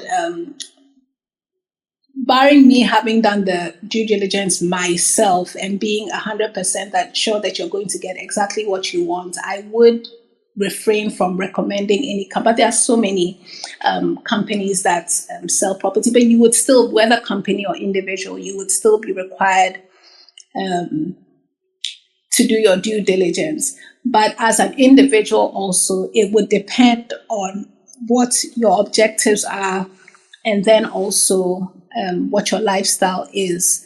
So if you were looking to, let me use you as an example, Elikem, where do you live? Roman Ridge. Okay, and where do you work? Ridge. Elikem, another example I want to use. Okay, let's take No, me but let 6 me years use ago. you. I used to live I in don't want to Abokobi. stray. So let me use you. So you work in Rage and you live in Rage, right? So if I may ask, where you live in Rage, is it a property that you own or it's a property that you rent? Oh, it's a property Or I it's a rent. private I property? rent. It's a property that you rent, right? Yes. So apart from, do you have any children? Do they go to school? No, none at all. Just me and my wife. Okay, just you and your wife, right? But where would you want your children to go to school? Because I'm assuming that they are somewhere along your plan. In my current budget, they would have to wait. But if by accident one popped up, then maybe a school Harvard. Oh, calm down. She's talking about crèche in Correct. kindergarten. Yes. Yeah. Let's say preschool. Merton. I think I hear Merton is a good school or Rich Church school. Great That church kind school. of. So I see that you are picking schools that are still within the vicinity of your work and your home. Yes. Yeah. So if you told me that you wanted to buy property to live in for yourself, I wouldn't stray too far from this radius, right? And based on your current income, that may mean putting a plan in place, unless, of course, you are willing to go further out. And if you were willing to go further out, that would mean you considering the added time and cost that commuting would bring to you.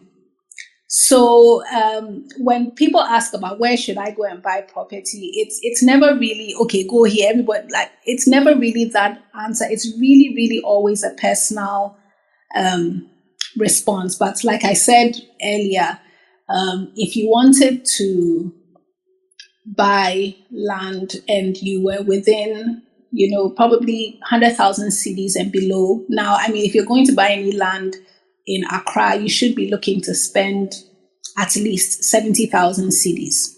So if you're looking at something 100 cedis and below, you might consider Abokobi.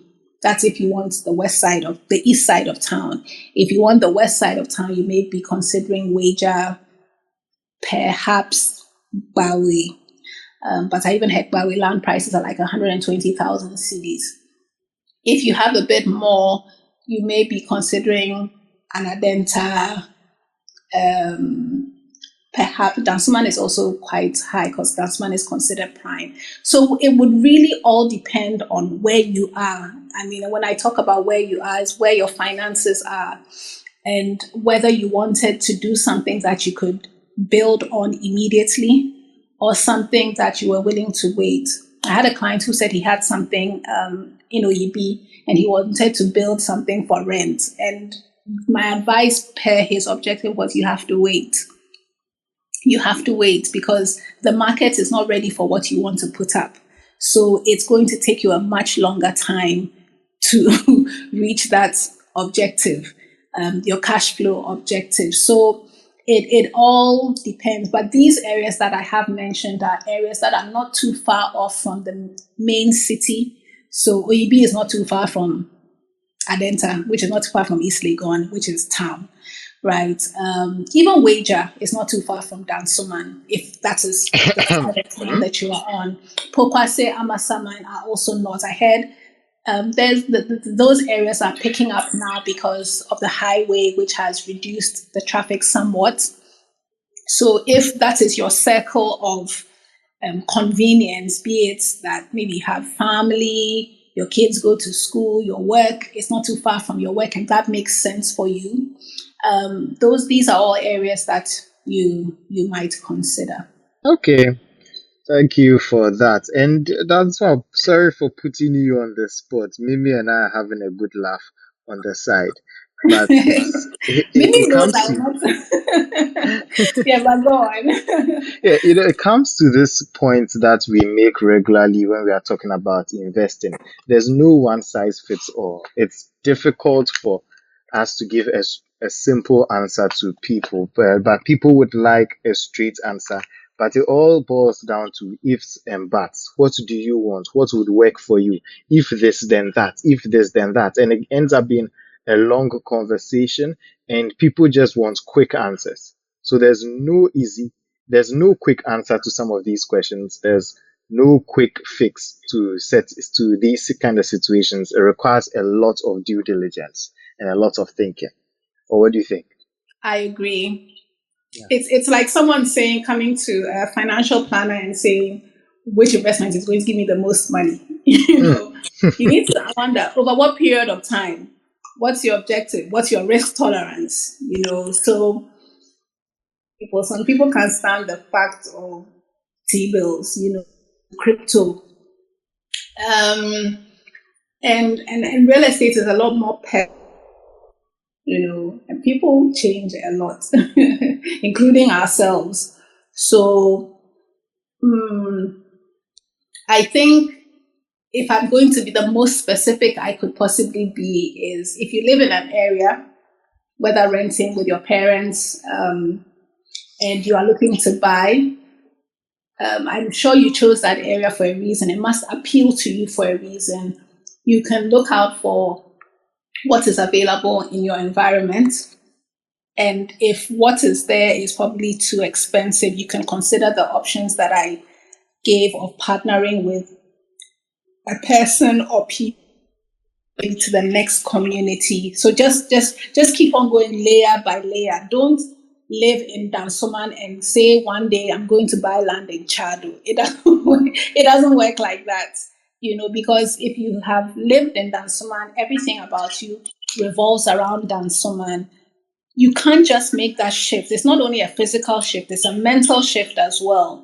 And sometimes an economic shift. So I mean, it's not always what people want to hear, but it's not really something that you can just say, do this, do that. It's not that simple. And so I think I have given certain guidelines, and I've actually even thrown out a few locations that people may want to consider. But by all means, go and do your due diligence. Just don't take my word for it. Make sure that it works for you as a location. And one thing I will also throw in is that don't rule out completely areas that you want but feel that are a bit too expensive. And I say that because currently, what I can tell you now is that currently we are gradually coming out of it, but currently it's a buyer's market. And what I mean by that is that people are selling properties, right? But you just need to be mindful of where to look. And all of these involve hiring a professional. So you may have to get someone who is constantly, churning out, what they call those things, units that are available on the market. And you can get some good deals on the market, either on your own through a very flexible payment plan, because COVID rocked the real estate economy, well, an aspect of it. And so there are people in some communities who have been looking to sell for a very long time now. And, when it's a buyer's market, the buyer will determine the cost that they will pay. And so if you are very strategic, you can get very good deals on the market, and also through collaboration. And don't be fixated on things like, I want 100 by 100. I think whatever you can do on 100 by 100, especially if you're a younger person, you can do on a 50 by 100. So that 100 by 100, you could potentially split the cost of that land into two, and then have property in an area that you want. I mean, if I offered anybody here, like 1/8 of a plot in airport versus 1 acre somewhere else, I'm sure a lot of people would jump at the airport one because it's airport, So those are some of the things that I would throw in. But locations are really personal. So outside of these things, if you do want maybe further clarity, you can always reach out to Elikem and Mimi, who have my contact, and then we can talk. Hello, Elikem. Yeah. Thank you, Dan. Elikem, Okay, Prince, go ahead. please, when you finish your building, don't forget to come and insure it too. I beg. Dansoa, Jennifer, Seriam, please come and Sarah, insure your. yes, Why? I beg. we Thank you. definitely will. That's a very good plug, shameless plug. Yes, but it's important, and it's I guess it's one of the related costs to real estate investing. You want to protect your investment. Remember, at Money Convos, we are trying to talk about how we can achieve financial independence, build our wealth, protect it, and pass it on to generations. So as we are creating the wealth, building it through real estate investments, we have to protect it. And one of the ways is insurance and buying fire extinguishers too. Okay, all right. I'm trying to invite Hubert up. Hubert, Yeah, I'm here. Yeah. okay, great. So Danswa, what do you think about investing in a building like the gallery? I have a certain friend. I think the gallery was like a kind of a joint venture by so many people, and then she owns about my firm. Hello. Okay, wasn't hearing me. Oh, Hubert, we can't hear you if you are speaking. Okay, perhaps Danso, maybe you could answer the question generally. I think we got a gist of the question. Or Hubert, are you back? Yeah, I'm back. Sorry. Okay, I'm saying, what do you think? Would you invest your money in a project like the gallery? Do you think it is economically viable, especially given our current economic conditions in Ghana? okay. So I too have a friend who has a unit in the feedback. I have a preference, or let me say a preference for Clifton Developments settings, because they have a team devoted to buy property for rental. Let's whatever the case. The feedback that I have received on the gallery, on places like Embassy Gardens, I definitely would. And there are specialists in that area who can even give you other alternatives. So, for instance, if you owned a unit at the gallery and you wanted the gallery to manage your rentals for you, they would find you a client, and then they would take 20% of the as commission. Right, 20% of the rent as commission for the rentals and whatnot. You also need to be mindful that when you live in an apartment, you're going to be paying a service charge, a monthly service. Okay, so that's that. If you have tenants, but if you don't have tenants, you're going to have to pay those things regardless. The gallery, I think they are one of the lowest rated apartments in that enclave. So it's always fully booked. It's always fully booked. And this friend of mine, actually, the person who manages the apartment for him, he has an arrangement with the person. So irrespective of whether he has a tenant or not, the person gives him $1,000 a month. It doesn't matter whether he rents the apartment out in a month and gets $4,000. What they have agreed is that he would get $1,000 a month And anybody who would agree to that, it means that he's making it. For my friend, so he knows that every single month he's getting $1,000. Within a year, $12,000. He bought the apartment at $60,000. 5 years down the line, he's made his money back. So that those are things that I have become aware of in most recent times in the lettings space. But to answer your question specifically, yes, I would. Specifically the gallery. I may not for every apartment structure, because if your plan is to invest in an apartment structure for it to earn, you need to be sure that the team that is responsible, well, first, if you're going to hire their services, that they know what they are doing and that they are going to get you a tenant. Because if they don't, it's just going to be a running cost to you. Empty apartment, continued service charge.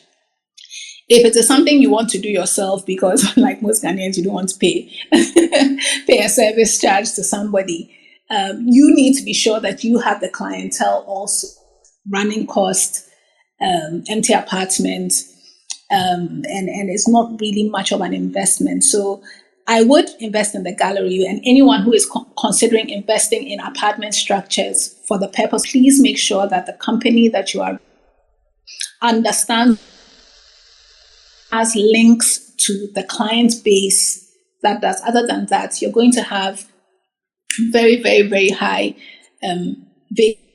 Obviously, will not.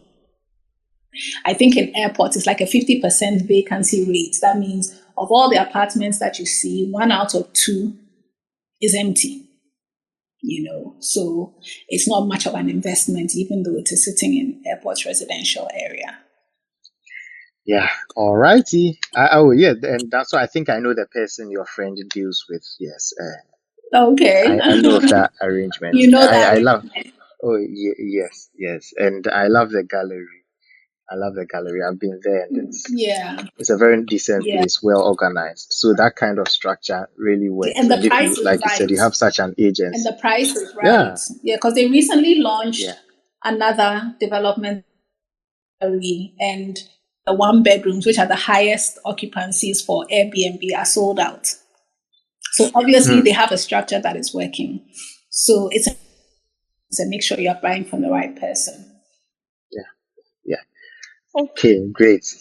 All right. Thank you all for the questions, from Kweku to Hubert to David to Prince. Jennifer, Mimi, and Seram have been silent today. But thank you all for staying in here with us. And Kia earlier on joining in early. Danielle with her messages from the side. It's been an interesting conversation. And I hope we've got some action points for whatever amount we are looking to invest in real estate. From something small, from Jennifer's level where she's now started by putting money in mutual funds, so that when it accumulates enough, she can do a down payment or start buying land. From that level to when you get to Kweku's level, where 1 to 2 or 3 months salary that you save a portion of will be enough to buy a piece of land, through to Hubert, who is talking about gallery and all, and Seram, who has mansions in cantonments. All these levels, I hope you've got some. Awesome. Oh yeah, David also has a few. Amen. I receive mansions. it. I receive the mansions in cantonments. Elikem, can I say something to that one real quick, if you don't mind? Okay, go ahead. That's why. Can we be friends, please? Oh, why not?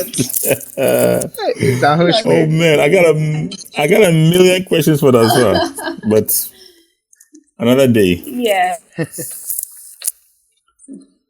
Sarah, how about you? Want to say something? Oh no, just to say thank you very much, Danswa. I actually love her.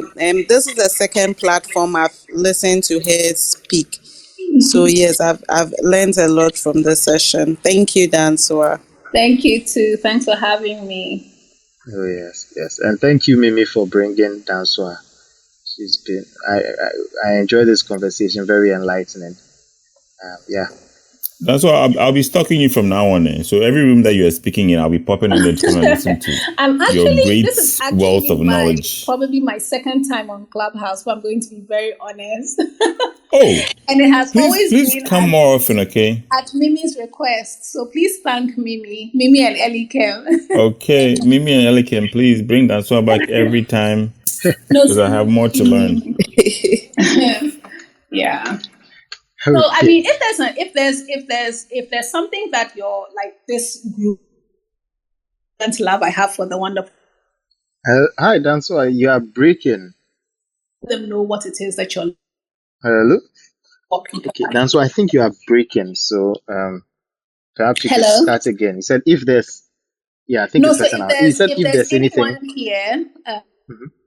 perspective of investing this year, perhaps, yeah, or probably in the next 18 months, they can pass that information on to you guys. And I could share rather than just throwing areas here when I don't really know what people are generally looking for. Okay, great. Thank you. So, you guys, you heard it. Hit us up, me, Mimi, anyone on stage. We'll get you in touch with Danswa if you are ready to start having these conversations about actually putting your money into real estate investments. So, do let us know. We'll pass on the information. Okay, I see a few more hands, but please allow me to put a hard stop on it. It's been a while since we did more than 2 hours, so let's wrap this up now. Thank you so much again, Danswa. Thank you. Thank you. And we look forward. David looks forward to hearing more of you, so please keep that in mind. Sure, And I will. and to everyone else, thank you so much. I see a lot of people who have actually stayed through this whole time. So shout outs to Ikea, Danielle, Lady, Christabel, Douglas, Kwesi, Kwabna, another Ikea, and Naida. Thank you so much for joining in. And oh yes, Hubert, before I forget. Yeah. So really appreciate your time. And I'll leave it to Mimi to close us out. I just wanted to say congratulations to Douglas. Oh, He was or he is or was the valedictorian. So Charlie, more things. I hi. hope you use this sharp brain to make a lot more money. And thank you so much, Dance, for as usual for coming to bless us with your knowledge. With all this knowledge, I don't see how we should be broke in the next 5 to 10 years. So, thank you. Amen. You're welcome. Amen. Or maybe you mean you don't see why we shouldn't be at say Ram's level in the I next 5 years. know. Jennifer, I hope you are listening. Okay, all right, and yes, again, shout outs to Douglas, valedictorian for the is it the humanities or just for the business school? Very high GPA. So and let me just yes, he's my mentee. Yes, so please, I wasn't part of his school part, but I'll take some credit for him being valedictorian too by force. Anyway, all right then. Thank you all for the time you spent with us, and I wish you a wonderful Friday and an even better weekend. So we meet again soon next week, 7 p.m. GMT. Bye. Bye. Thank you all. Take care.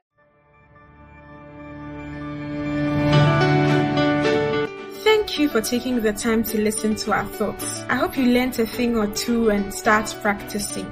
Don't forget to follow us on Twitter, Instagram, Clubhouse, and Facebook. And subscribe to our YouTube and podcast. Do tell a friend about Money Convos so we all become wealthy together. Talk to you soon. Bye.